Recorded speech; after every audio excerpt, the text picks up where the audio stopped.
Hello everyone, I am Dr. Meenakshi Srivas and today we are about to study a very important drug of homeopathy, that is arsenic album.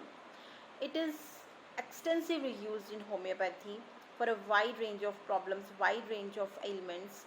It is a very well prescribed remedy and a very well proved remedy. We have lot of symptoms we got lot of symptoms during drug proving, so quite a well explored remedy in homeopathy and day to day practice में बहुत ही important है, बहुत ही commonly use होती है. So from the time of Hahnemann to the present day it has been one of the most frequently indicated medicine and one of the most extensively use. हमने देखा अभी जो है ये मिनरल है, आर्सेनिक है. It belongs to mineral kingdom with the chemical formula arsenic with the chemical formula AS2O3, that is arsenic, white oxide of metallic arsenic. जो हम पिक्चर में देख सकते हैं, इस तरह से ये जो इसका ऑक्साइड है वो इस तरह से मिलता है, लम्स के फॉर्म में, वाइटिश लम्स के फॉर्म में ओपेक होता है ये. एंड विथ दिस मिनरल हम मेडिसिन को पोटेंटाइज करके होम्योपैथिक मेडिसिन बनाते हैं. आर्सेनिक जो है इसको कंपेयर किया गया है हॉर्स रेमेडी, या इसका जो आर्सेनिक के जो सिम्टम्स पेशेंट्स में प्रोड्यूस होते हैं, आर्सेनिक का पेशेंट किस तरह से होता है, तो जिस तरह से कुछ हॉर्स एक जो एनिमल है उसके जो कुछ कैरेक्टर्स हैं वो हम आर्सेनिक के पेशेंट्स में भी देखते हैं. इसलिए there is a comparison. It is not like that it is prescribed in horse. So we will understand the character of horse in later on.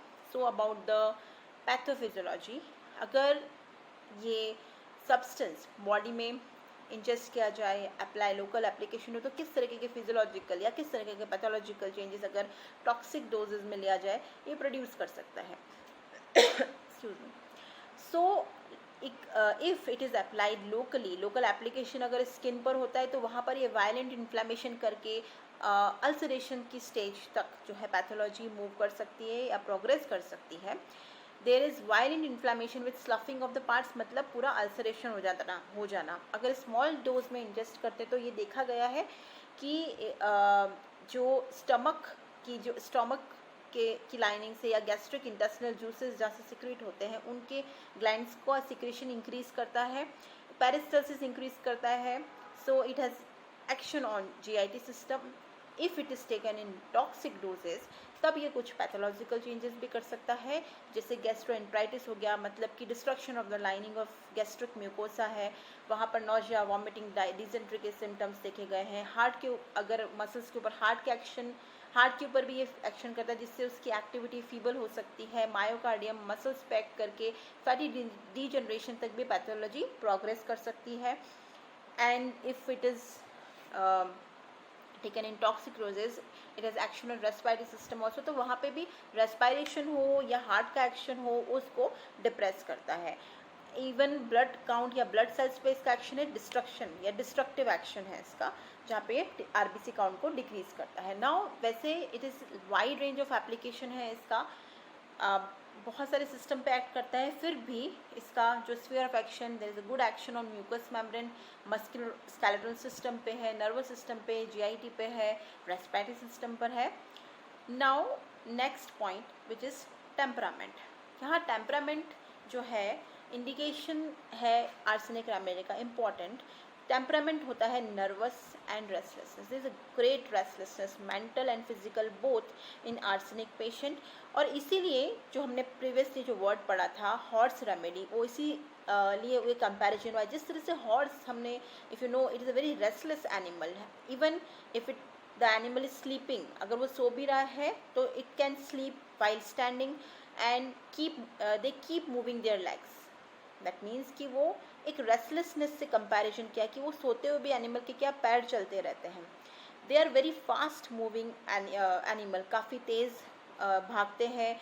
तो दैट इज़ एक स्पीड से कंपैरिजन किया है, एक रेस्टलेसनेस से कंपेयर किया हुआ है हॉर्स को. वैसे ही आर्सेनिक का पेशेंट है, तो यहाँ पर नर्वस, टेम्परामेंट, रेस्टलेसनेस प्रिवेल करती है. And just like horse it is a nervous animal constantly moving about, restless to a degree, prone to take fright, quite a picture of arsenic temperament. जो horse है उसका जो picture हमें दिखता है that is quite a picture of arsenic के patient का जो टेम्परामेंट है, उससे हम एक तरह से सिमिलरिटी देख सकते हैं. हाँ, I hope you have understood this.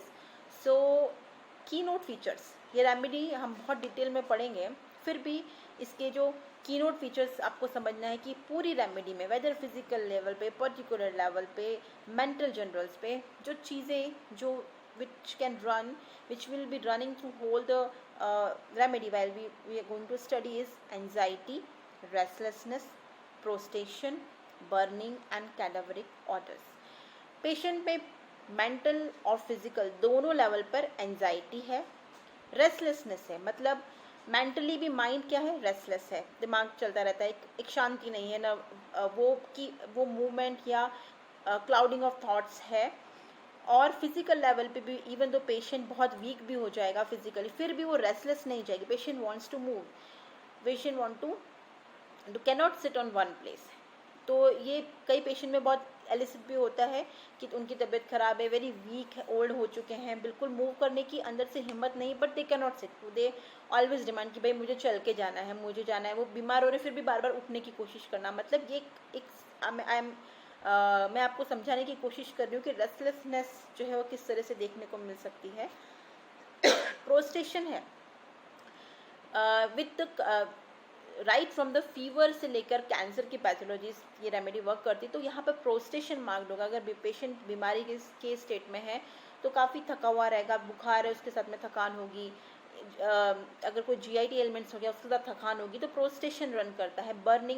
Burning जो सिम्टम्स हैं इसके रेमेडी में अगर आप देखोगे सुपर स्किन लेवल पे बर्निंग है, इसके डिस्चार्जेस में बर्निंग है, एंड जो डिस्चार्जेस हैं वो कैडेवरिक ऑर्डर के होंगे. कैडेवरिक मतलब होता है जो कि कैडेवर का कैसा स्मेल आता है, एकदम बहुत ही फाउल स्मेल आता है. तो उस लेवल से कंपेयर किया गया है कि जैसे कैडेवर का ऑर्डर होता है वैसे इसके आर्सेनिक के पेशेंट का डिस्चार्ज का ऑर्डर होगा. वेदर आप उसकी वॉमिटिंग ले लो, डायरिया होगा, इवन एनी नेचुरल और पैथोलॉजिकल डिस्चार्जेस, वो फाउल स्मेल रखेंगे. वो फाउल स्मेल का भी कंपैरिजन किससे हुआ है, कैडेवर से. सो कैडेवरस ऑर्डर है. होम्योपैथी में वी हैव अंडरस्टूड कि बहुत सारे रेमेडी है, वहाँ पर हम कभी पढ़ते हैं फिश ऑर्डर है, कभी लाइक फाउल ऑर्डर्स के अलग अलग कंपैरिजन किए हुए हैं. गार्लिक अनियन ऑर्डर का अगर डिस्चार्जेस हैं, जैसे यहाँ पर कैडेवरिक डिस्चार्जेस हैं. सो कॉन्स्टिट्यूशन कैसा दिखेगा पेशेंट का, मेकअप, फिजिकल मेकअप कैसा होगा, बहुत यूजुअली देखा है it is thin, slim and often groomed and stylish patients with fine facial features and delicate skin. Frown lines can appear on the forehead, मतलब ये it is not like that कि ये आपको हर पेशेंट में एलिसिड होगा, but in general एक constitutional physical makeup बताया गया है कि फॉरहेड पर जो है फ्राउन लाइंस जो कहते हैं जब टेंशन वाली, जो क्योंकि एंजाइटी है, नर्वसनेस है, तो हमेशा इस तरीके का उनका एक्सप्रेशन होना. And they are very well groomed, मतलब वेल ड्रेस्ड होंगे, they want to look good and slim and thin patients. So this is about the physical appearance. Patients is का जो थर्मल के साथ रिलेशनशिप है वो है चिली पेशेंट होते हैं ये. Now about the physical generals. Physical generals